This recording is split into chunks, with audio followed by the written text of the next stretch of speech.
So our lessons today have to do with being called.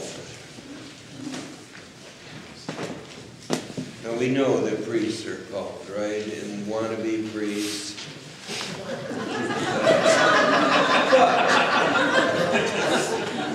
But how many of you feel that in your life, in your ministry, you have been called by God?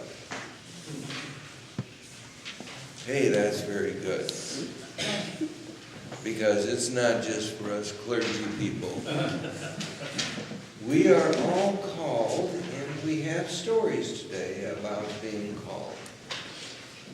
The first story is about Samuel. Now, Samuel was a prophet that emerged right after the tumultuous times that are recorded in the book of Judges.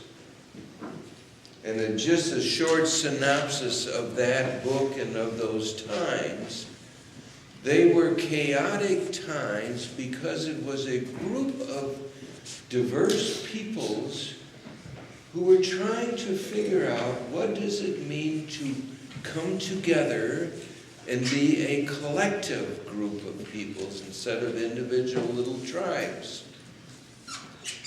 And typically during that time, turmoil would happen because some invading party from outside would come in and want to take over.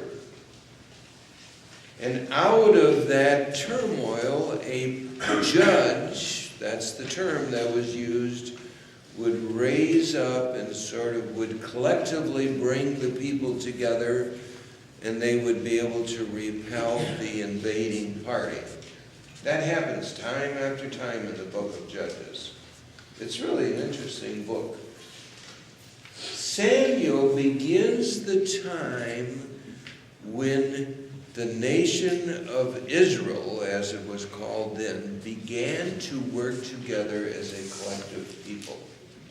And Samuel was the person who was able to pull it off. So, therefore, the calling of Samuel, which we heard today, is an important piece in this sort of collective identity of the people of Israel. But it's a great call story. Now, I don't know how many of you can think of a time in your life when you were called, when you heard the voice of God calling you and saying, I have something for you to do. Probably not many of us can remember that kind of graphic incident.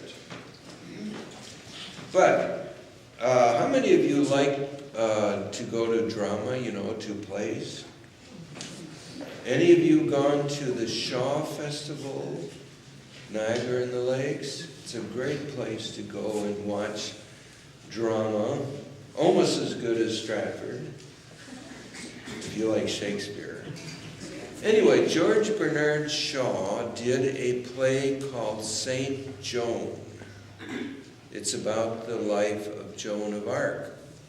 And there's a little exchange in the early part of the play in which Joan says to her mentor, Robert, I hear God calling me, and God tells me what to do.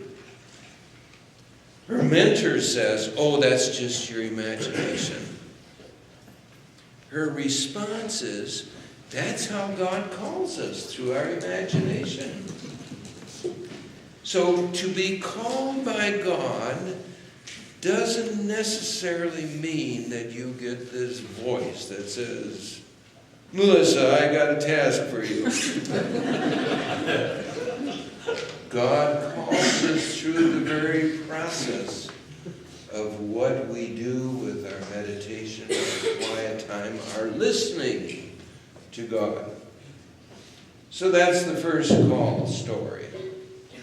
The second story is from the Gospel of John, John does not have, now you remember, John was written way after the Synoptics, near the end of the first century. John did not have a Facebook account. He didn't have any data to go to. But he was a storyteller. And he did a whole lot of symbolic stuff in his stories.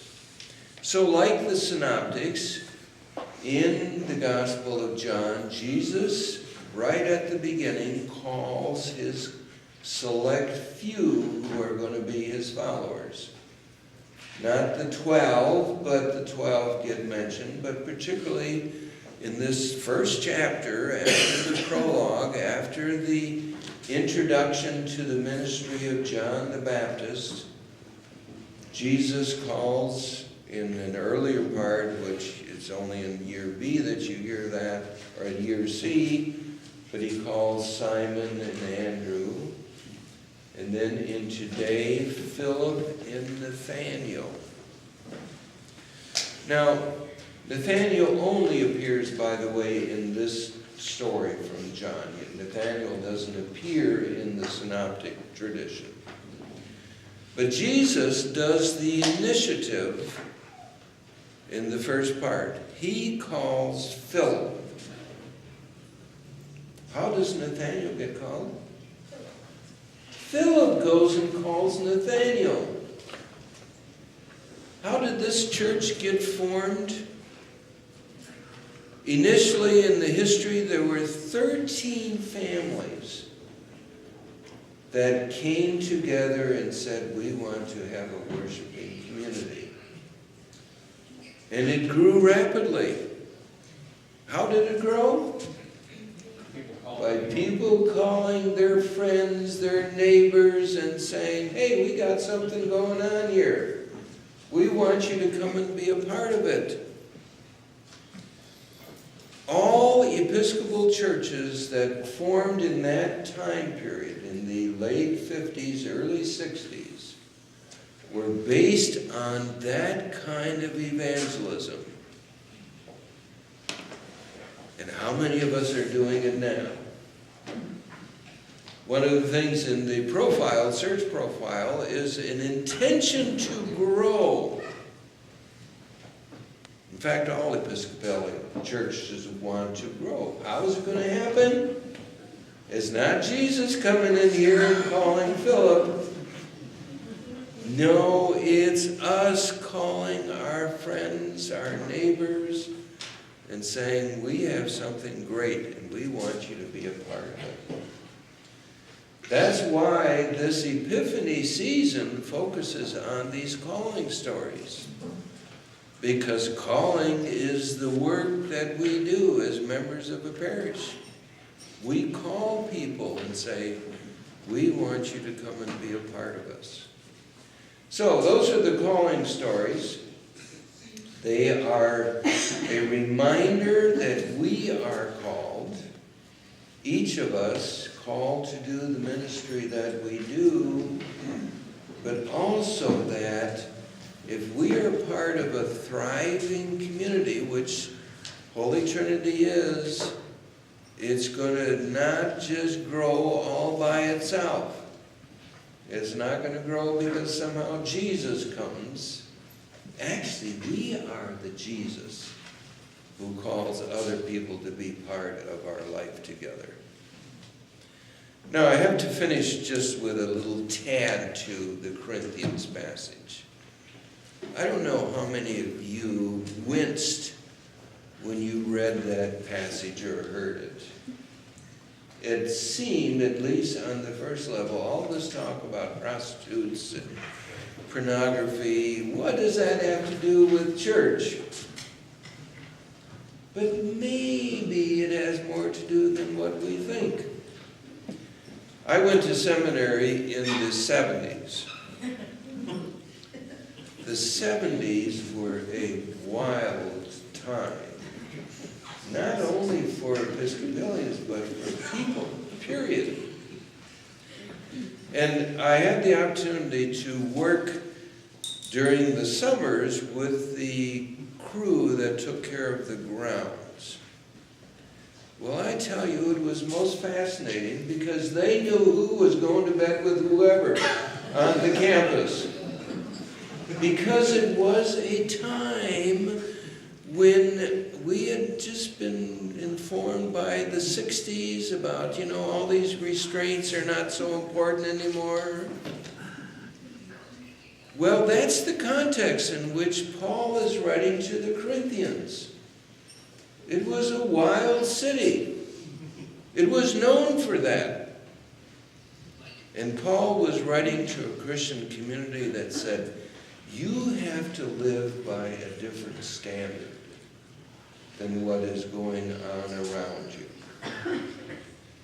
Is it pertinent for today? Well, if you've been following the news at all, particularly the last couple of months, yeah, it's quite pertinent to today.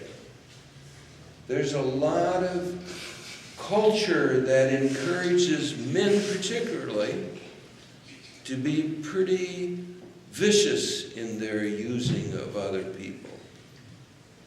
But we've got to look at our own selves and say, how do we manipulate other people because of our power positions? And we all do have power positions in some sense or another. And so you think of Paul's writing to the Corinthians, don't think about, well, okay, I'm not screwing anybody, so therefore I'm free of this. Rather think about, how am I using my position advantageously for me, and it's being detrimental to other people? That's how to look at that. And it's a worthy thing for all of us to look at in terms of our lives and who we interact with and socialize with. So that's it from Paul, but mostly let's look at the call stuff.